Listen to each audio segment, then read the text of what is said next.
tarde, estamos iniciando para você mais um Páginas da Vida. Hoje, o Páginas da Vida é um rato de asfalto.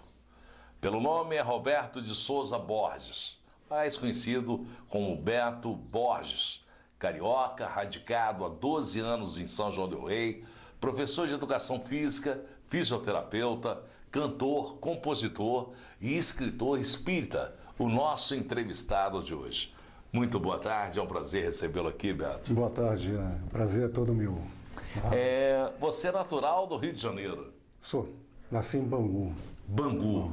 Um bairro. E como é que era a sua vida no Bangu, do Rio de Janeiro, aquele calor, aquele dia a dia do Rio de Janeiro? Inclusive eu nasci nesse bairro que é considerado o mais quente do Rio de Janeiro. Muito quente, extremamente quente. E... Nem brisa não tem ali, né?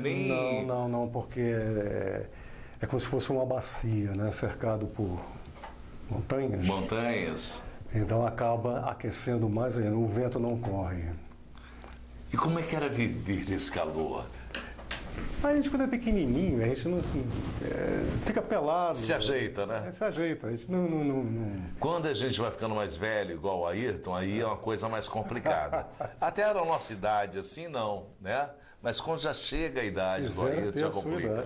Quisera ter a sua idade. Mas aqui, Bangu, que experiência você tem de Bangu? Você lembra alguma coisa de Bangu? Você viveu durante quantos anos lá? Na verdade, eu nasci em Bangu, fiquei talvez lá por até uns 3 anos somente. Depois meu pai trabalhava como eletricista e bombeiro hidráulico. Então, onde tinha serviço, ele ia. Bangu parou de ter serviço, ele mudou. Exatamente. Mudava. Aí fomos para Rocha Miranda, de Rocha Miranda para Turiaçu, de Turiaçu Oswaldo Cruz, do Oswaldo Cruz, São Cristóvão, de São Cristóvão fomos para o Meia, do Meia fomos para Pilares, de Pilares eu casei, fui para Tijuca, da Tijuca, casamento acabou, fui para Vila Isabel, é um outro bairro que tem um pouco mais acima, lá na Tijuca. E depois acabei voltando para acompanhar a minha mãe. Minha mãe já estava... A sua mãe estava onde? Minha mãe, ela estava em Pilares. Em Pilares. Lá em Pilares que tem a Caprichosos de Pilares? Exatamente. Embaixo do viaduto. Você viveu Caprichosos, viveu Vila Isabel, que você falou? Vila Isabel. Tem uma outra aí que é samba também. Com o Martinho da Vila. No Petisco da Vila. Aquele cara, na minha opinião, é o cara. É o cara. O cara tem um tchan danado. Eu me lembro quando, na época de Tancredo aqui, foi candidato a governador, ele veio aqui com Leci Brandão, diversos outros cantores, compositores, sambistas, dando apoio à candidatura do Tancredo. E ele ficou hospedado no Hotel Lenheiro. E eu, na época, trabalhava no Hotel Lenheiro. Então tive a oportunidade de conhecê-lo assim de perto, de ver esse jeitão dele. Era um jeitão realmente diferenciado, uma maneira de ver a vida diferenciada. Um verdadeiro malandro. Um malandro, olha, tanto que ele ficou aqui, ele veio aqui com uma gata na época que a menina poderia ser neta dele. O cara é o bicho, viu? E um dom, uma maneira de conversar, um jeito muito simpático, comunicativo, né? Simpático. E tive em contato também com o Xande de Pilares, né? Com o Xande de Pilares. Na Caprichosos. Ali, porque nós fazíamos... Sempre eu tive ligado à música, né? A minha vida foi sempre ligada à música. Ela começou cedo, essa vida de música? Olha, o meu pai, ele era cover do Nelson Gonçalves. Do Nelson Gonçalves? Poxa, então tinha um vozeirão, hein, meu? Quisera eu ter a terça parte da voz dele. E tem uma música que ele cantava. A partir daí, eu comecei a entender a música. Né? Que ele, tomando banho ou em qualquer lugar que ele fosse, tivesse um violão, ele pedia para acompanhá-lo à volta do Boêmio. E ele cantava, né? Abria o vozeirão e cantava. Depois ele começou a perceber meu interesse pela música, aí ele pediu um amigo carpinteiro para fazer um violão, né? Um baita de um violão altamente harmônico. E aí eu comecei, mas aí depois vieram as mudanças na nossa vida, né? Aí veio o exército, eu tive que correr atrás, porque como eu digo aqui, né, ele era bombeiro hidráulico, eletricista, e não tinha condições monetárias de nos dar um aporte maior. Uma estrutura maior. Vocês eram muitos irmãos? Éramos para ser 11. Era para ser 11 um time de futebol? 11 homens, era um time de futebol. Só que foram ficando pelo caminho e só restou eu e um irmão, né, que veio a falecer quando eu estava praticamente... Servindo no exército? Não. Eu tinha 30 anos, estava casando, e ele estava com 28. Aí ele teve um deslocamento de retina, né? Perdeu uma visão e uma vista. Perdão. Isso foi através de acidente? Não acidente, jogando futebol. Jogando futebol. Um incidente, né, vamos dizer assim, jogando futebol. Porque ele gostava de jogar futebol. E antigamente as bolas de futebol de salão, eram aquelas pesadas, tinha serragem por dentro. E ele cabeceou, né, e descolou a retina. Mas a nossa vivência da espiritualidade, a gente sabe que nada acontece por um acaso. Ele tinha que passar por aquilo, tá? Para que nós também tivéssemos que passar por uma aprovação. Aqui nós temos a foto do seu pai e de sua mãe, não é isso? A foto. A sua mãe trabalhava fora também? Não, mamãe na época dava o nome de doméstica, né? Sim. Hoje doméstica é ajudante nas casas. Né? Nas casas, Antes era dona de casa. Antes dela casar com meu pai, ela trabalhava na General Elétrica. Né? Só que meu pai, filho de fazendeiro, né? Eu sou filho e neto de fazendeiro, ele muito pau, pedra é pedra, ele falou assim, mulher minha não trabalha. Aí minha mãe saiu do emprego e passou só o que hoje é prendas do lar. Né? Entendi. Com isso, as dificuldades, como ele não ganhava tanto, as dificuldades foram enormes. Exatamente. Em função de uma situação que hoje já não existe mais. Sem a mulher trabalhar hoje fora, fica difícil para qualquer homem. E essa autonomia que a mulher tem, eu aprovo totalmente. As minhas duas filhas cresceram ouvindo de mim, tá, esse conselho. Filha, não dependa de homem. Tá? Nós temos uma foto sua aqui, você pequenininho, tá bem socadinho, e hoje você está extremamente fininho. Eu quero que você explica em função de que você teve essa mudança aí de magrinho, aqui de socadinho, daqui já começou a se tornar magrinho. Foi rango que faltou? Não foi o rango que faltou, não. Foi crescimento mesmo. Crescimento mesmo. O meu biotipo, né? A minha genética, meu pai tinha quase 1,90 m de altura. Né? Sim. A minha genética faz sempre...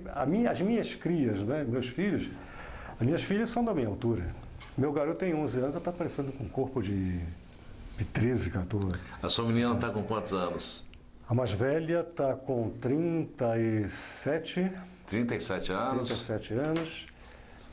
E a mais nova está com 35.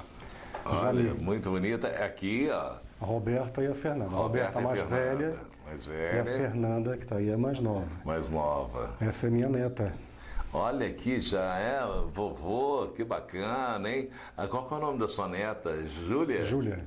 Que legal. Já tem uma outra, E já tem mais outra? a Marina. A E Marina. para cada neta minha, e para cada cria minha, vamos dizer, para o meu filho também, eu fiz uma música para eles. Ah, que bacana. E qual que é a música que você fez para eles? Dá para sair em capela?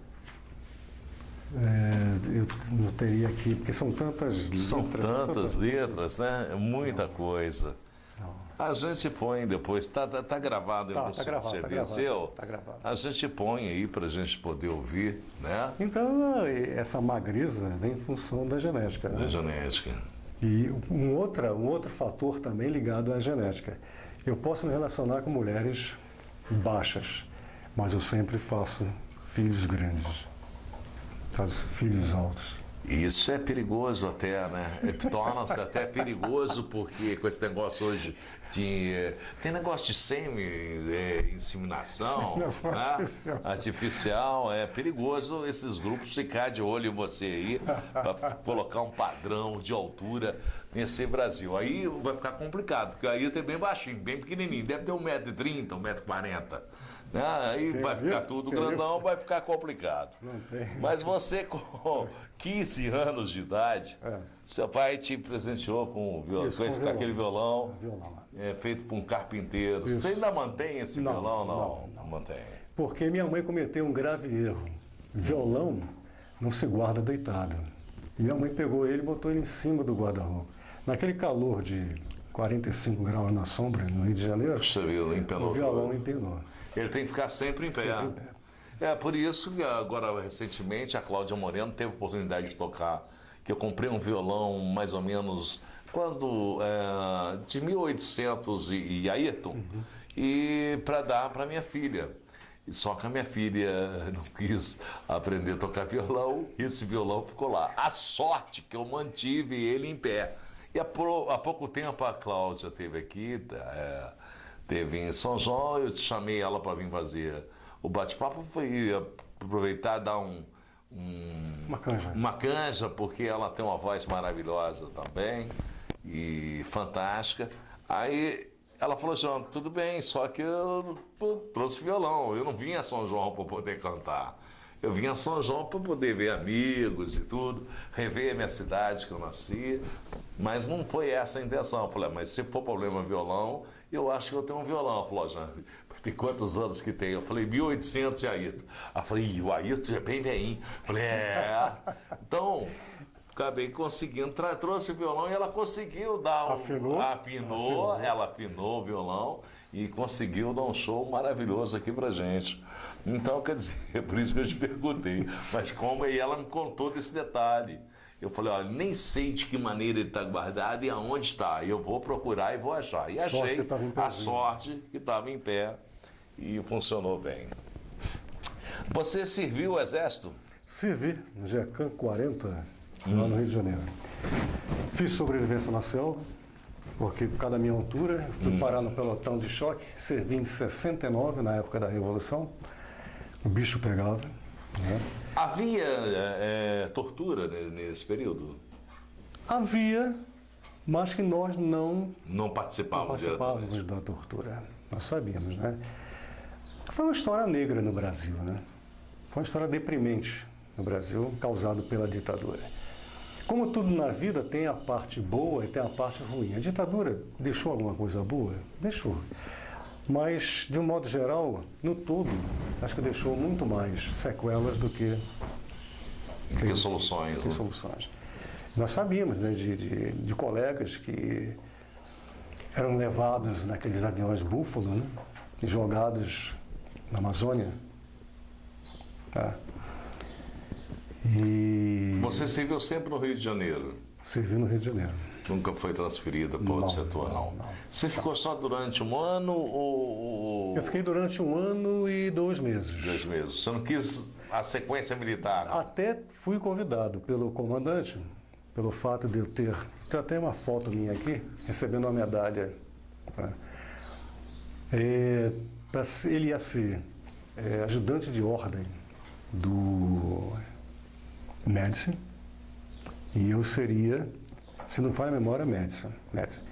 Eu seria, como é que dá o nome? O assessor dele ali. Exatamente, em Brasília. Brasília? Teria que ir para Brasília. Puxa vida, que bom, seria tão bom eu ter, assim, alguém, um amigo, assim, com assessoria, com esses homens de tanto poder, porque através disso nosso programa ia bombar muito mais, né? Patrocínio não ia faltar, né? E a audiência também não ia faltar, porque a gente colocaria mais mídia ainda para poder funcionar. Mas isso é mole, Gil. É mole? É mole. Você, o rádio, com essa forma de colocar na mídia, né, de um modo geral, quem vem aqui, deixa os políticos virem aqui. Você tem foto sua do Exército aí, não? Tem, sim. Vou mostrar aí para a gente poder ver a sua participação que teve no Exército. Você que teve diploma de honra ao mérito, troféu de melhor soldado da primeira bateria e medalha de tiro, hein? Sempre foi muito bom porque isso, você ter conseguido aqui tá fotos do Exército, né? Puxa vida. Aí, aonde que ficava o batalhão? Na Quinta da Boa Vista, nos fundos. Na Quinta da Boa Vista? Ao lado do batalhão de guarda. Região legal. Tá aí as fotos.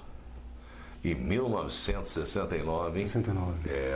O Ayrton, nesse período, já devia ter uns 38, 35 anos. Olha aqui, coisa de tiro.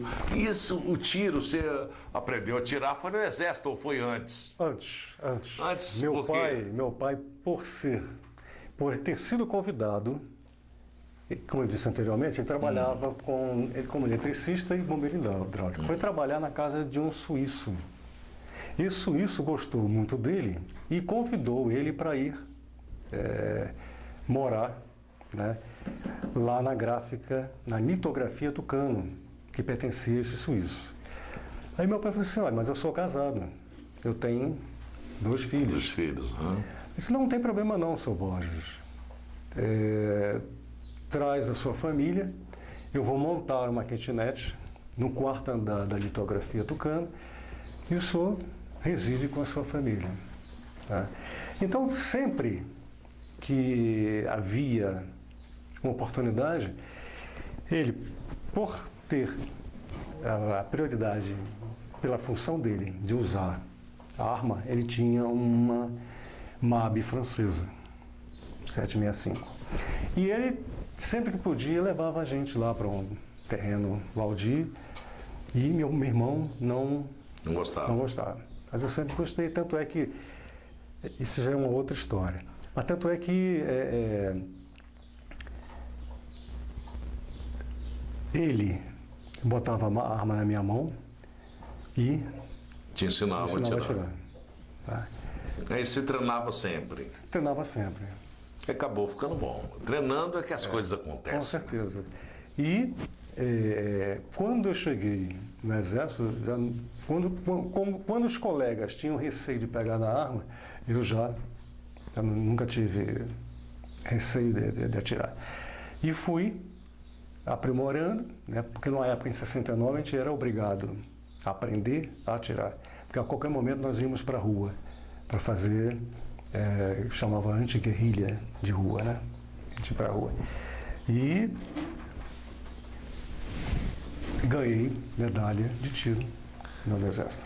Antes do Exército, voltando um pouquinho, que eu esqueci de colocar o detalhe, você participou com 15 anos do primeiro festival estudantil de MPB, Isso. no qual foi vencedor com Chorinho. Isso. Talvez um dia, né? Tá aí. A foto está onde aqui? Nós temos uma foto.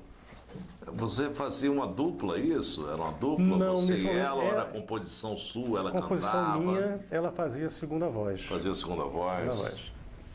Qual que é o nome dela? E aí atrás? Ivânia. Ivânia.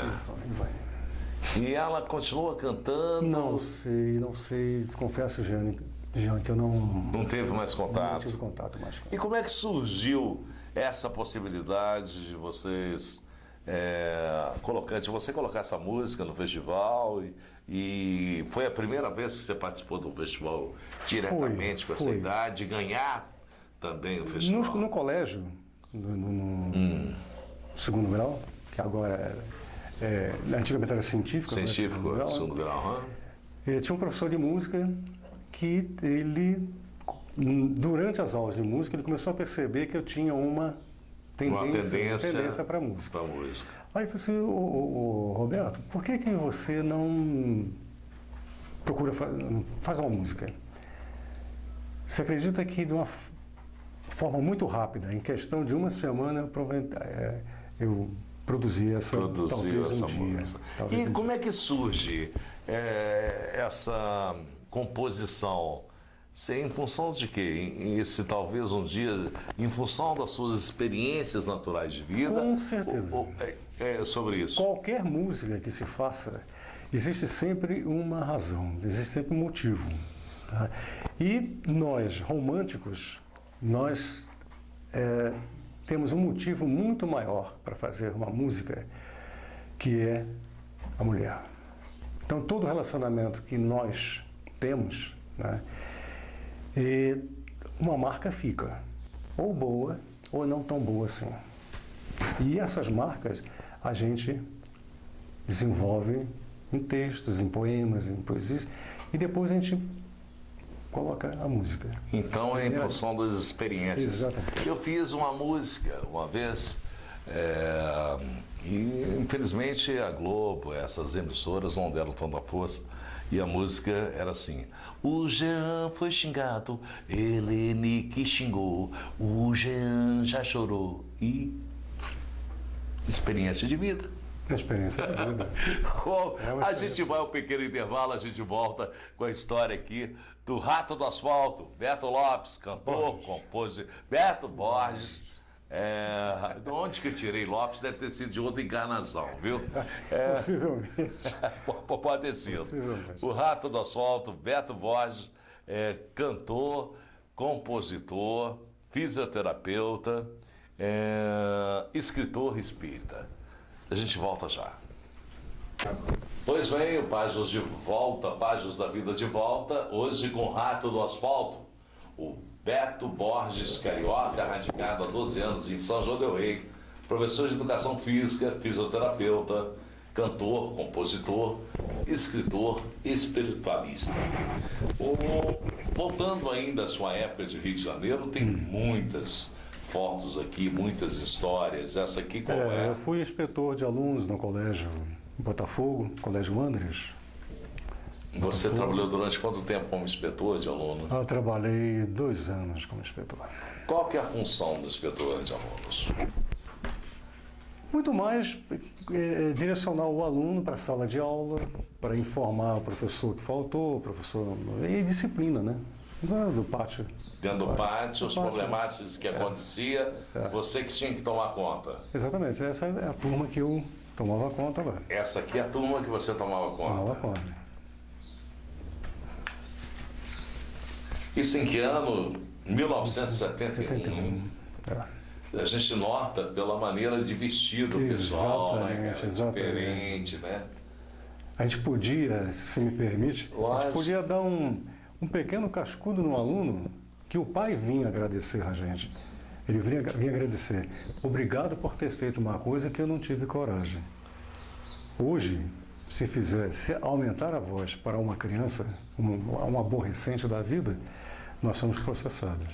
Então... Fica difícil, né? Ficou bem mais difícil, né? Não é que vocês usavam da violência para poder criar a disciplina, mas tinha hora que era necessário pelo menos um beliscãozinho, né? Com amor, a gente pode fazer qualquer tipo ter qualquer tipo de comportamento, de atitude, desde que haja amor. Eu estou vendo aqui também, você era instrutor de academia, é isso? Trabalhei na academia... No Rio de Janeiro? No Leblon, Leblon, no Rio de Janeiro. Aí é uma área mais nobre, né? Quem foi meu aluno foi o Mário Gomes. Mário Gomes, O Mário Gomes. Um de cabelos brancos, que agora me fugindo o nome, fazia novela, muita novela. Só o pessoal, o Zico frequentou lá. Frequentou a academia. Que legal. Academia do São Paulo. E você ficou durante quanto tempo lá? Eu fiquei... Logo depois da formação de professor de educação física ou não? Um período, sim. período sim. Porque eu trabalhei como inspetor de alunos também, né? No colégio. E o coordenador, ele era, ainda, né? Porque o professor não deixa. Ele era professor da Gama Filho. Aí ele falou assim: "Ô, Roberto, você foi atleta do Vasco, você jogou basquete no Vasco dos 9 aos 19 anos. E por que você não tenta a educação física?" Fiquei motivado, fiz o concurso, estudei durante um mês, né? Passei de uma forma constante e passei em segundo lugar, pela minha persistência. E passei para o estado, depois o município. E eu trabalhava como professor também, no município e no estado. Essa aqui é a foto do município ou do estado? Essa aí é do município. Do município. É. E em que região que você trabalhou no município? Em Vila Isabel. Em Vila Isabel. Isso aqui, São Martinho da Vila. isso aqui é do estado, Visconde de Cairu. Visconde de Cairu. De Cairu, Visconde de Cairu. Do Cairu. Não é? Uma bela imagem, né? Muitas mulheres bonitas, né? O Ayrton ficou com inveja aqui de você estar bem florido ali. Voleibol, equipe feminina de voleibol, participei dos Jogos Estudantis. Jogos Estudantis? Do Globo, né? Patrocinado pelo Globo. Aham. Tá aí a foto. E como curiosidade, voltando um pouquinho, ou adiantando um pouquinho, né? Quando eu entrei na Escola de Educação Física, eu tinha como companheiro Joel Santana. Joel Santana. Jogador Joel do Vasco. Santana, qual que está aqui? Joel Santana é esse que está aqui atrás. Ele está aqui. Está aqui. Legal. Ele usava uma frase que ficou marcante em mim. Eu comentei com o Jean há pouco. Ele falou assim: "Roberto, você é alto, tu vai fazer a zaga comigo. Do pescoço para baixo é canela. Se passar por você, eu vou pegar. Se passar por mim, você pega." Você imagina, olha, as ideias que treinadores às vezes têm, né? Colônia de férias. Colônia de férias, legal, né? O que era mais complicado você coordenar? Seria, por exemplo, os alunos da escola municipal, os alunos de colônia de férias ou os alunos de colégios estaduais? Ô Jean, a educação física, a matéria educação física tem os alunos na mão. Porque depende do professor de educação física a recreação deles. Muitas vezes eu cheguei para eles e falei: se vocês não se comportarem, não tem futebol. Eu passei lá pela coordenação e a coordenadora falou que vocês aprontaram em sala de aula. Então hoje vocês vão ter aula teórica. Para mim também seria terrível, né? Terrível. Professor de educação física, agitando, né? Tendo que ir para a sala de aula para dar teoria, né? E nós temos os alunos na mão, educador físico. Diferente do professor de matemática, português. Que é a coisa mais complicada. Mais complicada. Se o aluno não gostar da matéria, fica difícil. Cansei de tirar alunos do vestuário, né, lá do local que eles tomavam banho e se vestiam, se Em trocavam. função da aula de matemática, em função da aula de português. Não, usando a educação física. Porque eu sentia o cheiro da droga, tá? Se me permite. E cansei de descer, era a Bate-Caverna, né? Uma bateria de chuveiros, cano, nem é chuveiro, tinha canos, e cansei de sentir o cheiro, descer. Eu fechava a porta, descia e conversava com eles, com os alunos. Assim, pegava do chão, cheirava, aí eles falavam assim: "Pô, ninguém está fazendo nada aqui não, professor." Aí eu falei assim: "E o que é isso aqui?" "Eu conheço." Tá? Aí ele leva conhecimento de ninguém. Eu falei assim: "Você tem 3 opções. Vocês têm 3 opções. Ou eu levar vocês para a direção agora, ou eu chamar o pai de vocês ou conversar comigo. Não, vamos conversar, vamos conversar. E eu conversava com eles numa boa, explicava as razões, né, as consequências que levaria para eles aquele ato de fumar a maconha. E eu comecei a ficar, entre aspas, idolatrado pela turma. Eu, com 6 meses de colégio de Escola em Cairu, à noite, estava aula à noite, eu fui convidado para ser professor representante de uma turma. E era uma área complicada dessa escola? Era e continua sendo, mais ainda. Né? Tanto é que agora, sábado, dia 15, né? 15, vai ter um encontro, 100 anos, aniversário do colégio, centenário. Eu fui convidado e eu estou com receio de ir. Estou com receio de ir por causa da violência. O que ocasionou? Já antes já era complicado essa área onde você coordenava? E o que se tornou mais ainda complicado? O que faltou? Foi falta de educação, de investir na educação? Foi falta de investir na segurança? Qual o motivo dessa violência toda do Rio de Janeiro? Você falou uma palavra-chave: educação. A educação é a base de tudo. Eu estava até ontem assistindo uma entrevista, uma reportagem, né, em que um repórter ele falou: o médico ele passa pelo professor, o engenheiro passa pelo professor, qualquer um profissional ele passa pelas mãos de um professor. E é o que é menos remunerado, é o que é menos respeitado. Né?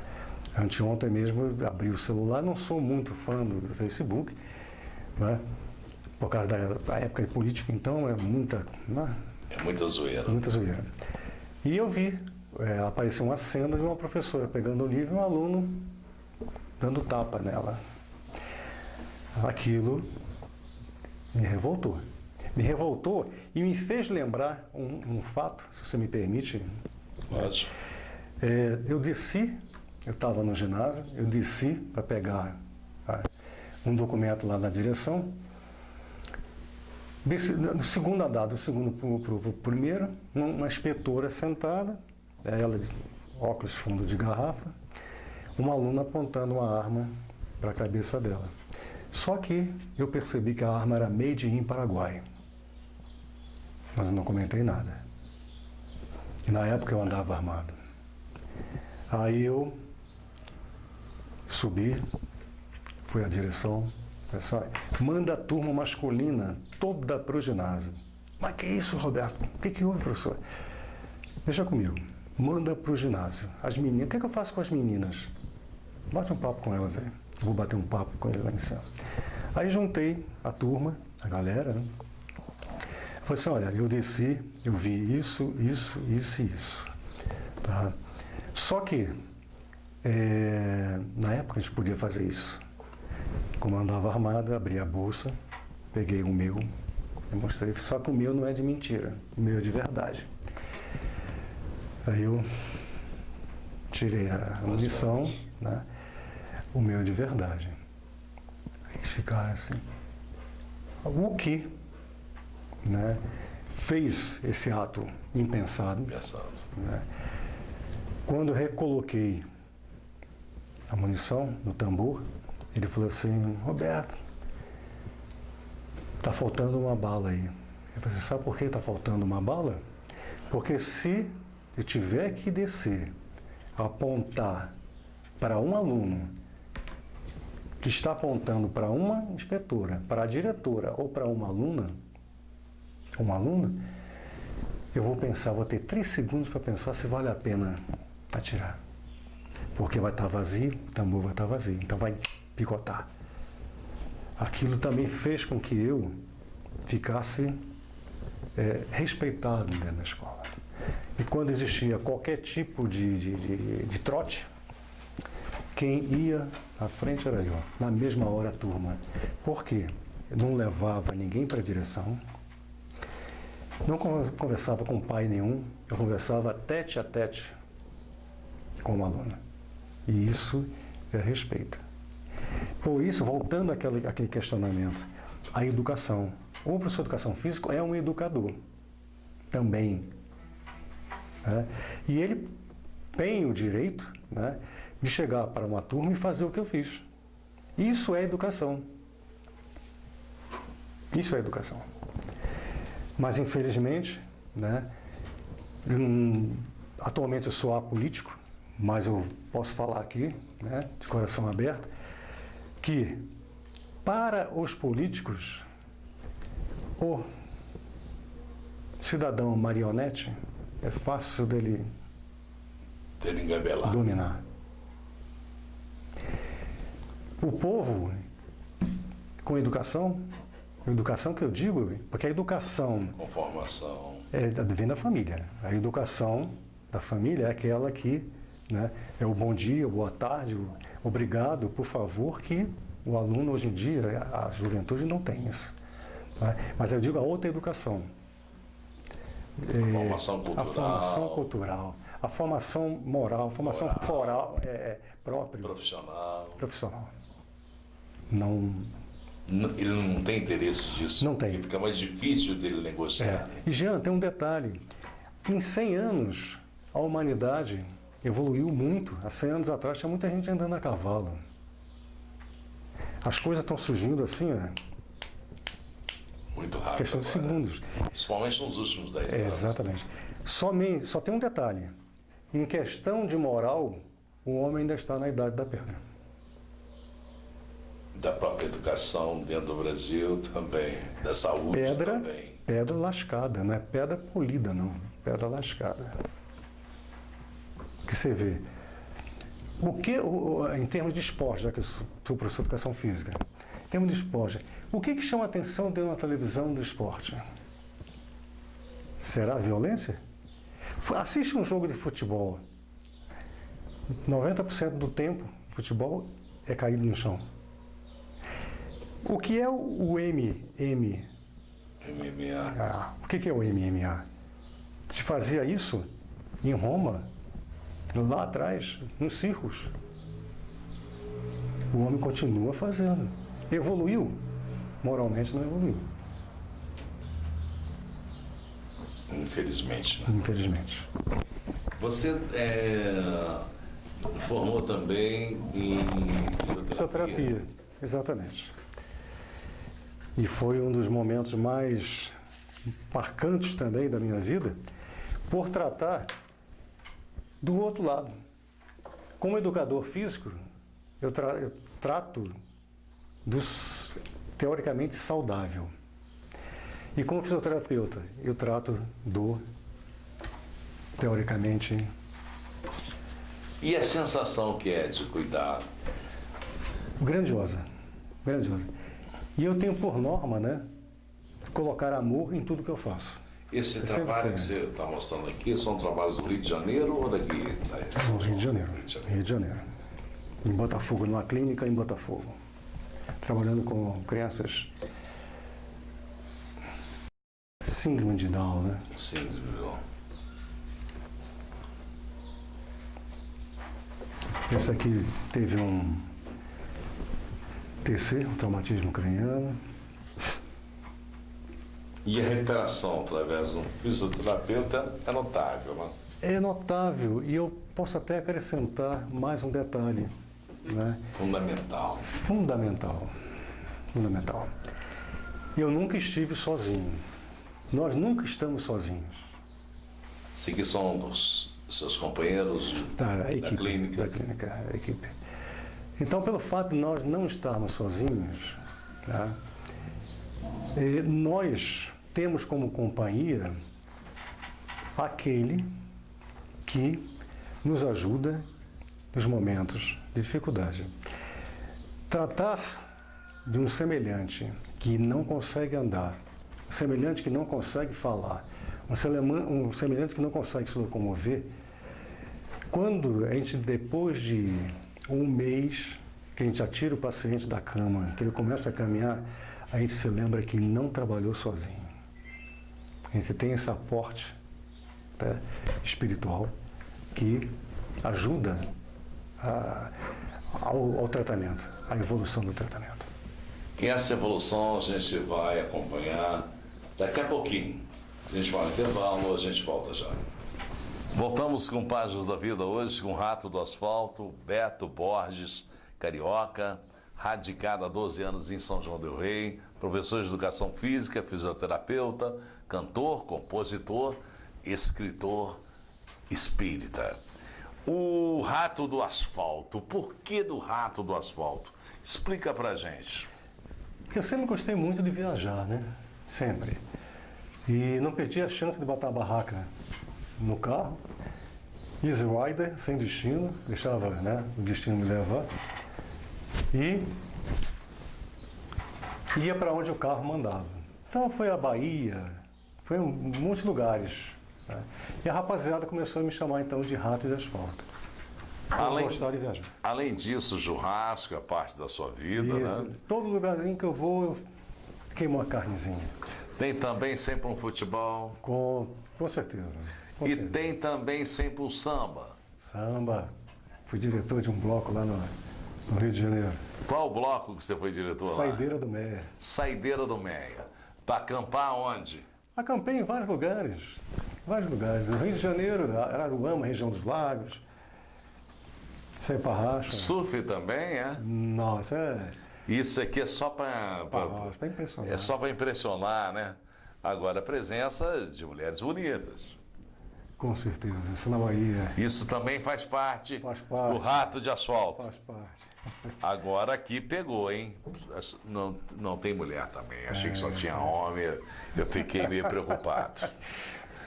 Nós temos aqui também, saboreando aqui, sei o que, carajé, caranguejo. Caranguejo, olha só. Salvador. Que chique, a gente na hora do almoço aqui com a fome danada. Olha só, que bacana também. As montanhas, Bitipoca. Descobrindo Minas Gerais. Aqui, aniversário em São João del Rei. De quem que foi o aniversário aqui? É do Tavinho, né? Do Tavinho Chitarra? Chitarra. Legal, comemorando na rua, é isso? Na rua. Que bacana. E aqui o cara da Polícia Federal, você era da Federal não, né? Não. Isso aqui é em Mato Grosso. Naviraí, Mato Grosso do Sul. Mato Grosso do Sul. E tem também história de pescador, gente. Olha só o peixe que o cara pegou com a mão. Não usou nem anzol, nem rede, não. Pegou com a mão, mergulhou, puxou. Que peixe é esse? Isso é um cação. Cação, eu achei que era tubarão. Eu entendo tanto de peixe. Na verdade, eu nem peguei com as mãos, eu peguei com a boca, porque eu precisava nadar. Olha só, São João do Rei tem tanto pescador. A primeira vez que um cara vem contar a história aqui de pescada, vem do Rio de Janeiro contar a história. E São João do Rei não tem ninguém para contar a história de pescador. E essa foto aqui com até um calendário 2006. Foi um grupo que nós tínhamos lá no Rio de Janeiro, o grupo da Antiga, e nós fomos convidados para vir aqui a São João del Rei e fazer uma apresentação. Na época, na Casa Verde, na 8 de dezembro, perto do Corpo de Bombeiros. Casa Verde, uma casa de mulheres. Era? Não. Geral. Geral. Que chique, hein? Eu não sabia que tinha isso em São João, não. Agora vi que o cara é bravo, olha só, que ele veio até com cobra para São João del Rei, é isso? Não, isso aí foi em Guarapimirim, Rio de Janeiro. Né? Todo mundo com medo de pegar a bichinha. Aí eu falei assim, perguntei ao dono da casa, o Oswaldo, ela já se alimentou? Não, acabei de dar 2 ratinhos para ela comer. Eu falei, bom, então a bicha está com a... A gente aprende no exército, né? Ela tem que estar bem alimentada, né? Bem alimentada. Senão ela come a gente. Fui lá e peguei e tirei a foto. E a praia aí, mostrando o físico, né? Sem Saquarema. E também aqui, isso aqui é Carajé, né? Coisas de Bahia, sim, né, Itapuã, meu? Praia de Itapuã. Praia de Itapuã. Linda essa praia, eu gosto do sul da Bahia, né? Lugar muito gostoso, viu? Muito show de bola com a baiana arretada aí. Aí foi os discos na sua vida, né? Isso, eu vim do Rio e descobri uma equipe, amigos que tinham uma equipe, Ayrton é um deles. Ah, você conheceu ele como Ayrton ou como Neném? Porque é engraçado, Não, cada hora ele ele- coloca o nome. Ah, aqui é o Ayrton, aqui é o Neném, pô. Eu conheço também como Neném. Neném Mas também. ele se apresentou a mim como Ayrton. Com o Ayrton, aham. Aí eu descobri no estúdio, no Tijuco, o Ricardo Santos, né? E comecei a gravar, fazer as gravações. E ele, o Ayrton, responsável Pela arte Pela aqui, pela impressão Isso. do CD, né? São diversos CDs, tem o Rato do Asfalto, Tem um que já está na prateleira. tem o Deve ser Beto Pokémon. Borges Vida. Por que essa mistura? Cada hora, por exemplo, o Vida aqui, ali o Rato do Asfalto você já explicou. O Rato do Asfalto em função de rodar muito por esse país. Isso. Gostar de viajar. Gostar de viajar. Né? Agora, o Vida. O vida é como eu lhe falei, né? A nossa vida é uma história. A nossa vida tem sempre pretexto para a história. E eu faço uma alusão à vida numa música. E eu, como carro-chefe, eu botei o nome do CD de Vida. E o Fênix Rubro, O Fênix Rubro é o homenagem ao seu América do Rio de Janeiro? América não? do Rio de Janeiro. É. Que o diretor, né, ele pediu para que eu fizesse uma homenagem. Eu fiz um samba, né, Fênix Rubro, mas ele fez questão que colocasse na capa a mascote do América. Que é o Capetinha, né? Exatamente. O Capetinha. Tinha Capetinha uma do revista, América. né? Tinha até um Parece que quadrinho. tinha. O América, inclusive, até já teve uma presidente que era sanjoanense. Uma mulher presidente, era América do sanjoanense. Rio? Ela era América do Rio. Ou ela sanjoanense, eu tinha amiga, Nilzinha Alvarenga, era amiga dela, nós tivemos até na casa dela. Ela tinha tudo do América. E depois acabou se tornando presidente do América do Rio de Janeiro. E o Alfa? O Alfa, por ser uma figura primeira, inicial, o Alfa é uma letra grega inicial, né? Eu coloquei o Alfa Beto Borges. Quer dizer, é uma alusão ao início. Esse disco não é necessariamente o primeiro, é o terceiro. Mas foi quando eu comecei a receber inspirações mais voltadas, né, para um lado espiritual. Aí eu comecei a fazer músicas usando a intuição do meu amigo. Dos seus amigos, do seu amigo. Nós tivemos também, parece que aqui você demonstra a energia que você tem com a cidade de São João do Rei, que é o Beto Lopes, o Trem Maria, Beto Borges, o Trem Maria Fumaça. É porque às vezes a gente fala em algumas dimensões diferentes, em outra vida, e dá essa mistura de Beto. E tem uma coisa que fugiu aqui, o motivo pelo qual eu vim para São João do Rei. Né? Eu, Rato de Asfalto, pipa voada, pipa solta, depois do primeiro casamento, no final do primeiro casamento, eu viajava muito para a região dos lagos. Onde tinha praia, eu ia, né? Como carioca, né? E esse meu compadre da Polícia Federal, que vai vir morar aqui, se aposentou, ele falou assim, eu conheço um local que tem muito mais atração do que as praias. Aí eu falei assim, olha, tu vai me desculpar. Primeiro ano ele falou assim, vamos lá. Eu falei assim, eu vou lá para a região de Cabo Frio. Sim, Segundo ano ele, vamos para Cabo Frio, rapaz. Eu balancei, mas também não vim. Terceiro ano ele pagou combustível. Aí eu vim. Aí me apaixonei pela simplicidade, se me permitem, da mulher mineira. A mulher carioca, a gente está acostumado com aquelas pintas nas costas, do sol, né? E aqui encontrei as mulheres de pele lisa. Aí eu falei assim... É um diferencial. É um diferencial. É um diferencial. Além daquele jeitinho de falar. Né? Exatamente. Continuam, só que agora mais malhadas, né? Agora tem muita academia, então elas estão malhando. Aí estão unindo o útil ao agradável. Exatamente. Aí você descobriu São João nessa vinda, achou um amor aqui, foi isso? E aí falou, não, agora eu vou ficar por aqui mesmo, é isso? Não. Aí eu, nessas idas e vindas, né, do Rio de Janeiro... Aí começou a participar sempre. Aí conheci uma lá no Rio de Janeiro. E ela veio comigo, a segunda, veio comigo. Eu expliquei para ela, ó, Carioca, lá não tem shopping, depois vieram fazer um shopping. Tem shopping e nem tem praia. Não, tá tudo bem, eu vou, acho que até já contei essa história para você. Sim. Vou sim, então. Aí veio. Aí bebeu a água daqui de São João do Rei e engravidou. Aí tem esse moleque de 11 anos. Sim. E o nome dele? Paulo Roberto da Silva Borges. Que bacana, hein? E ele é estudioso? Graças a Deus é. É um menino composturado. O problema todo é o celular, né? É uma briga constante. Esse final de semana ele está comigo. Mas hoje não tem jeito de sair muito fora disso, Não né? tem. Não tem como. Nossa época era bolinha de meia na rua, né? É. Estava 4 horas da tarde, o sol baixava um O pouquinho. nosso tempo é de bolinha de gude, agora é de também. celular, né?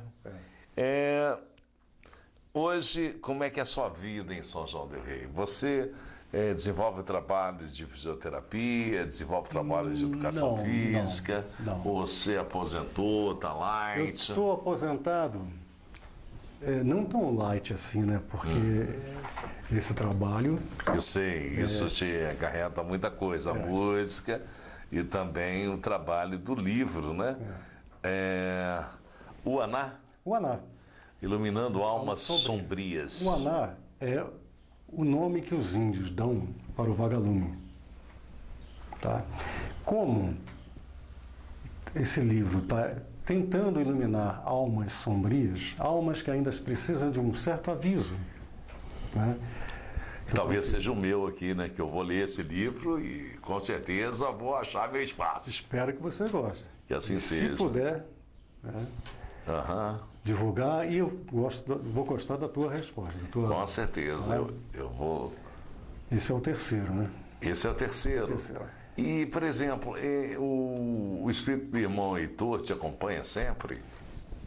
Isso já vem a partir de quanto tempo? Nós vivemos juntos há 2000 anos atrás. Eu só não vou, se me permite, eu não entrar em muitos detalhes, que vai sair no próximo livro. Sim. Então, já está na metade, estou fazendo, já está na metade. E ele encarnou aqui no Brasil como um poeta. Foi uma das passagens dele aqui no Brasil, como poeta. Poeta barroco. Que também no próximo livro será revelado. Isso aqui é pseudônimo. Que ele falou para usar o irmão Heitor. E a minha missão, também tem outro motivo pelo qual eu vim para São João do Rei, para cumprir uma missão. Que eu tive várias passagens aqui, em Minas Gerais,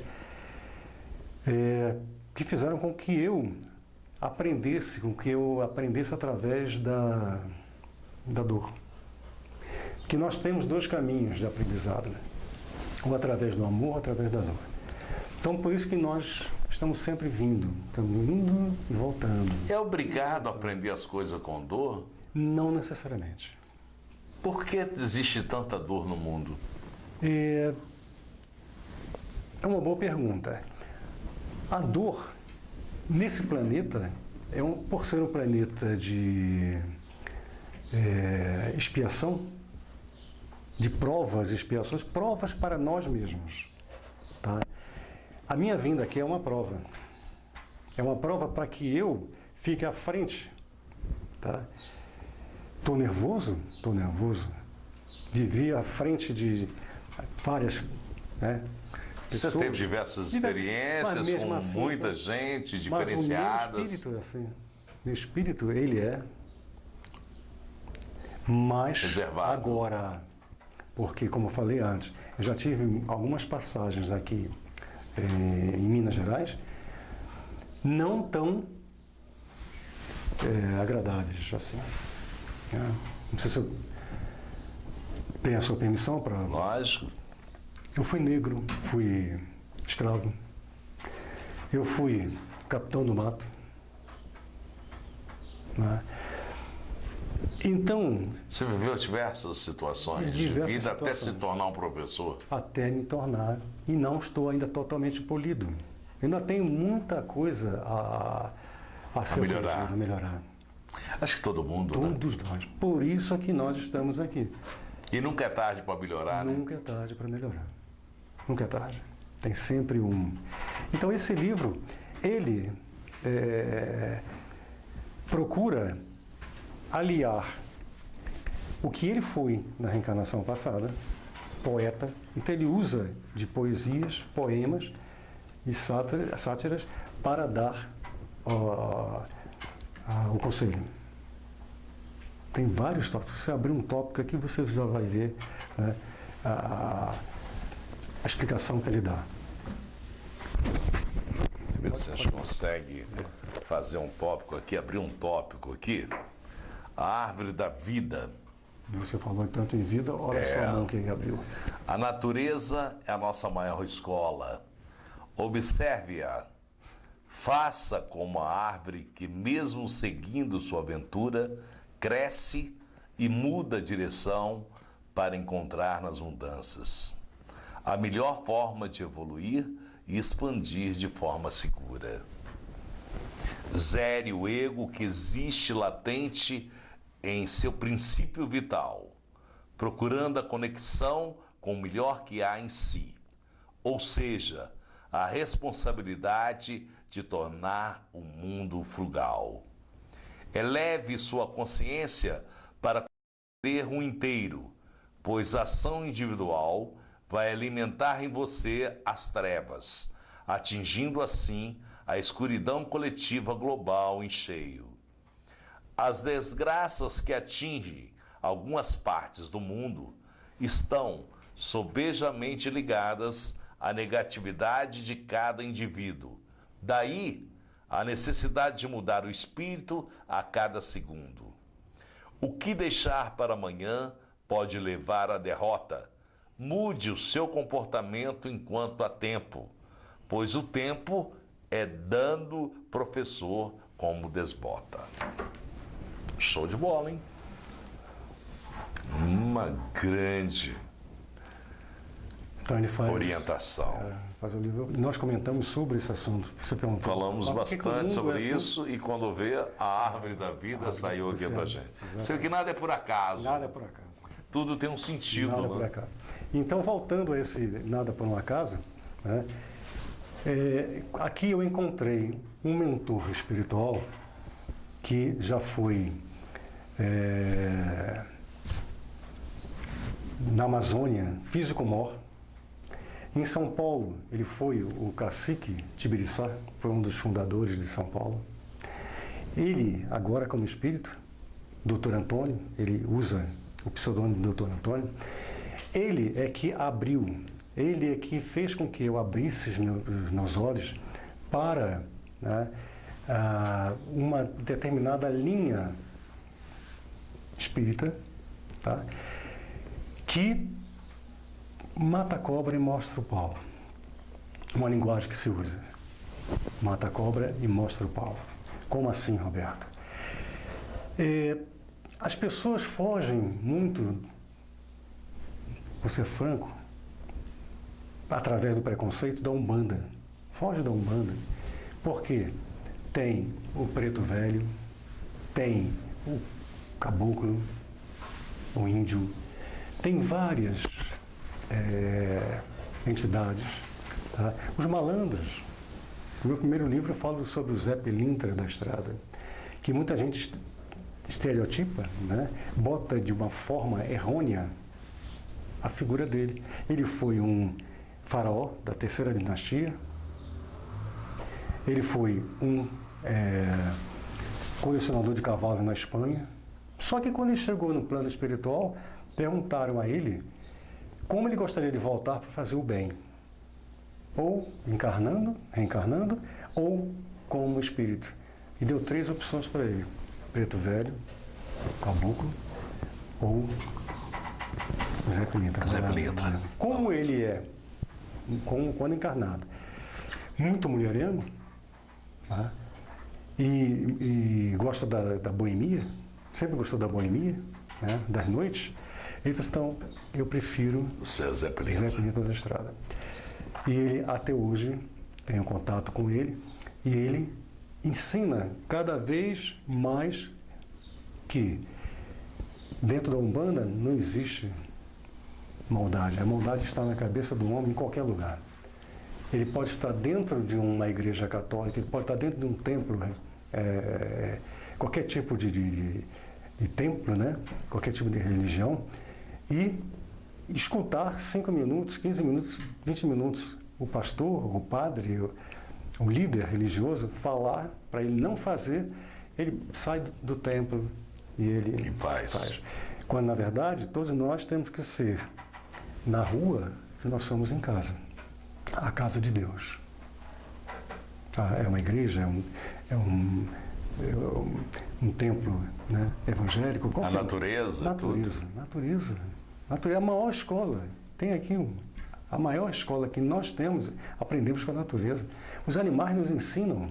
Demais. E são ditos irracionais. Às vezes são muito mais racionais que a gente. Eles só matam, desculpe usar esse termo, eles só matam para se defender. Para comer, para se alimentar.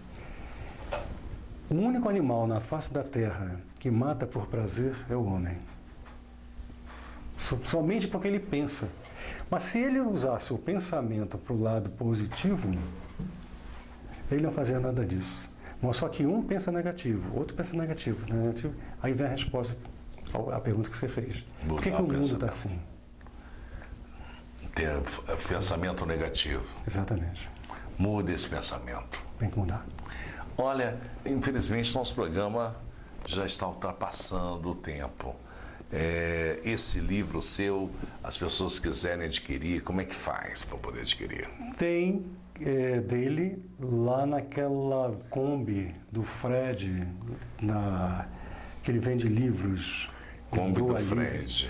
Na Tancredo de Almeida Neves ou no Calçadão? No Calçadão. Calçadão, ficou uma Kombi sim, ali. Uma Kombi ali. Eu coloquei lá. Colocou lá. Inclusive os 3, tem os 3 lá. Ótimo. E tem o meu telefone, quem quiser também. O seu telefone qual é? O celular é 984460065 ou o fixo 3371-6905. Ali você pode, através desse telefone, adquirir esse livro. Uhum. Você pode também contratar você para dar um show também, né? Show. Tem fazer um barzinho, alguma coisa nesse sentido, ou você não faz? Foi uma boa pergunta. Boa pergunta. Você perguntou e eu acabei não respondendo. Veio uma outra pergunta. O que eu estou fazendo atualmente? Às quintas-feiras, tá? A partir das 5 da tarde até as 10 da noite, na máxima. E domingo, de 1 da tarde até as 7 da noite, você conhece ali a Avenida Luiz Giarola? Luiz Giarola, ali na Colônia Marçal. Bradesco. De Bradesco, sei. Que vai para as águas, né? Sei, que agora tem uma calcifera na esquina. Entendi. Um pouco mais à frente tem um açougue do Tom Jan.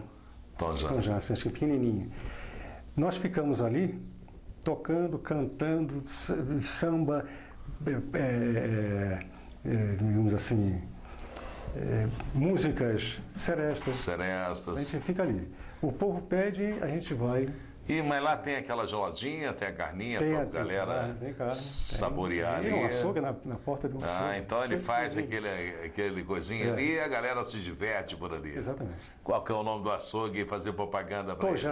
Tojan. Açougue do Tojan. Legal. E dá para sair uma lapela aí para a gente encerrar aí? Uma capela? Uma capela para a gente poder encerrar essa história do Rato do Asfalto, do Beto Lopes, carioca, radicado em São João do Rei, cantor, compositor, escritor, Beto Borges, escritor, espiritualista, né? Professor. Eu vou cantar então a música que eu, quando tinha meus 15 anos, como estudante secundário, né? Eu ganhei um festival de música popular brasileira. Talvez um dia você vá compreender que em minha vida só você já existiu e existirá. Vai demorar, eu bem o sei, para entender, mas o que posso eu fazer pro coração aliviar? Está chegando, estou sentindo o coração a palpitar. Logo em breve o infinito bem pertinho vai ficar. Está chegando, estou sentindo o coração a palpitar. Logo em breve o infinito bem pertinho vai ficar. Toda uma vida que se quer empreender, sem o amor não pode ser, vamos sofrer e definhar. Por isso quero ver o amor breve surgir, fazendo logo eu sentir que a você irei amar. Quando chegar eu vou sorrir e de amor eu vou chorar.